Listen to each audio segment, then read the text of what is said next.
The High Kings exploded onto the folk scene back in 2008, and since then they have quickly achieved platinum status in Ireland. Now, having recently teamed up with the Wolf Tones to record the chart single On the One Road, with all proceeds going to Gold's Haiti earthquake appeal, the band are going from strength to strength. And joining us now are the four kings themselves: Brian Dunphy, Darren Holden, Finbar Clancy and Martin Fury. But before we chat to the lads themselves and hear a song, let's take a look at them in action. We're on the one road, sharing the one load. We're on the road to God knows where.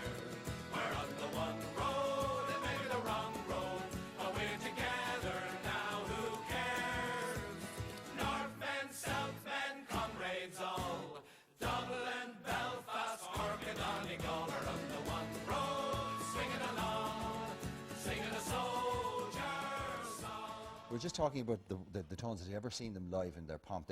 When I was a very young man, a long, long time ago, they won't thank me for this, they did, Oliver Barry ran a series of gigs in Páirc Uí Chaoimh called Seamus Cush Lee. Now, we're talking about a folk band, and we're talking about a crowd of 25 to 30,000. Now, rock bands would be hard to put them in the palm of their hand and do it. They killed, they crushed the audience. It was extraordinary. I've never seen anything like it. The power of those guys. Like, 47 years they're on the go now. I mean, it's just, and they look great, and they're playing as good as they've ever done. And still as enthusiastic as they've always been. I know, they're nice guys, aren't they? I mean, they really are. Absolutely. Lovely guys. But you just actually gave us a blast in the break there, just for a sound check, and I went, God, that gave me a great lift. Just the energy that came out from it. I know you're saying rock bands, you know, would struggle to keep that going, but there is the same kind of massive energy that comes out with traditional Irish music. You do get that. Yeah, it's great. I mean, even with Martin, with the bouzouki there, you just one chord of it, it just kind of lights you up. That's all it takes. Even though it's early in the morning, you know, happy days, yeah. When this whole thing was put together, I suppose on paper it looked like a dream team, but you can never tell about these things. No. But like, it took off like a rocket from the start. It did, and the funny thing is that we all have very different voices, but somehow it works. So I want to ask you, how do you break down the harmonies in that? Who takes what?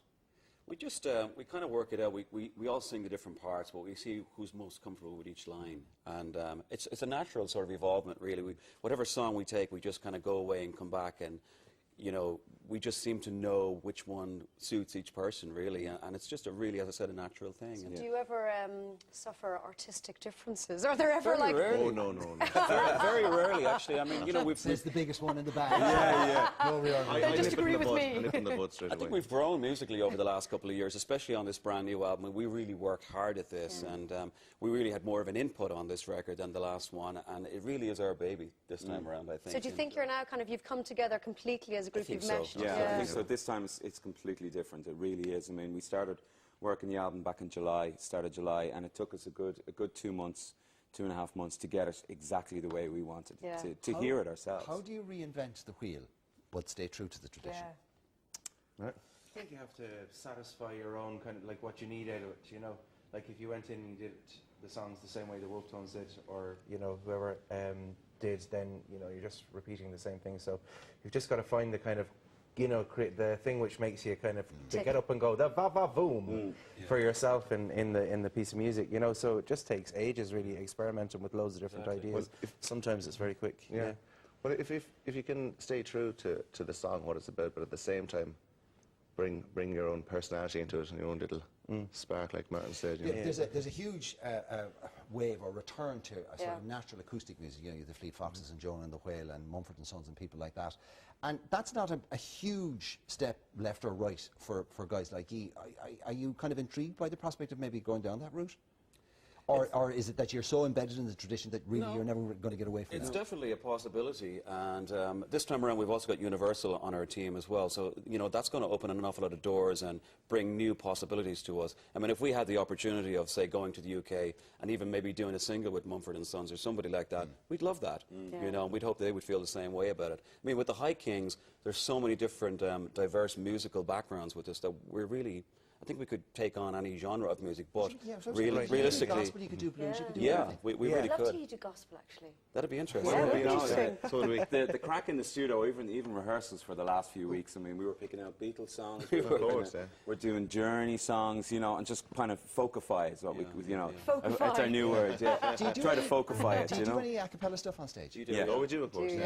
What's the kind of the sort of The new one is Red as the Rose. All right, And lovely 4-part harmony for that. Yeah, the old triangle we do, The old and triangle we know Go about, Lassie Go is nearly a cappella now, but it's Yeah, not. it's a It's, cappella it's at just this stage, an yeah. acoustic guitar. I believe you had to go at the Green Fields. Yeah, I've been singing that. I didn't know how I'd feel now doing that when I went into the studio, and I felt great afterwards. Like, I thought, I didn't know if I'd feel like, you know, that tall. But I didn't. I kind of felt really good, and singing Did it you live ring your was really dad nice. beforehand and say, listen, come here, I'm going to have a go at this? I told him afterwards. And guys, you That I have come can't together, believe. you've done a collaboration now, all in aid of Haiti. Tell us about that.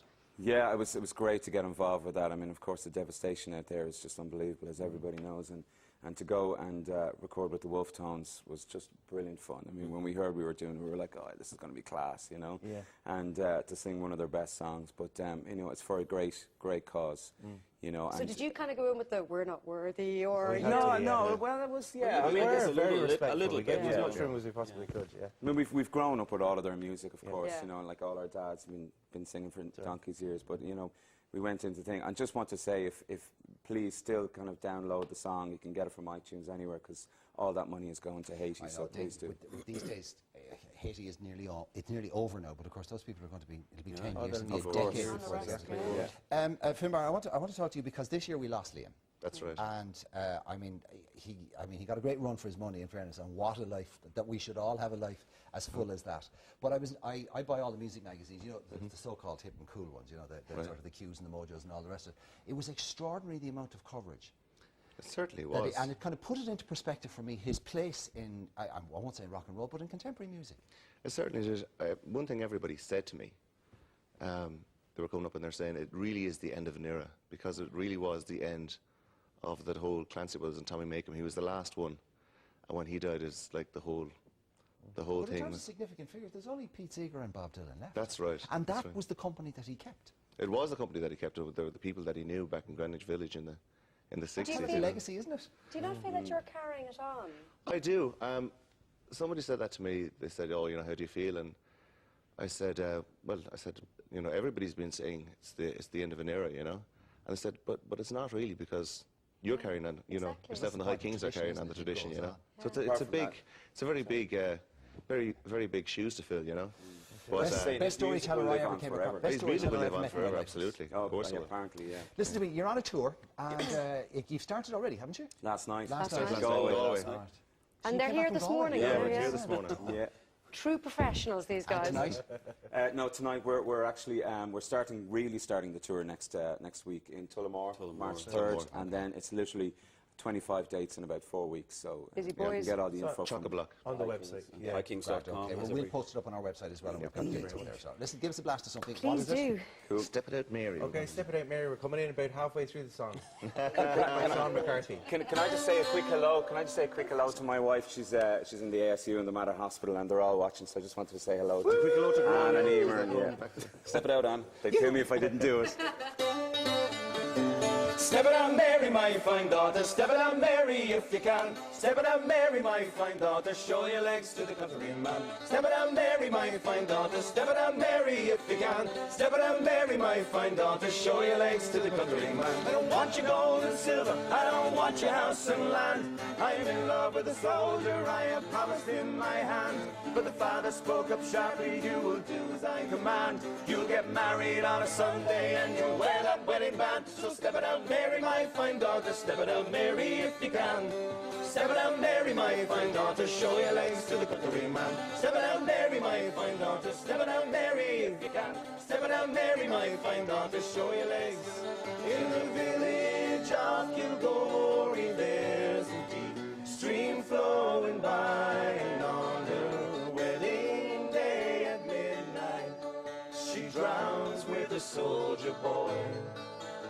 In the cottage there is music, you can hear her father say, oh, step it out, Mary, my fine daughter, Sunday is your wedding day. Sunday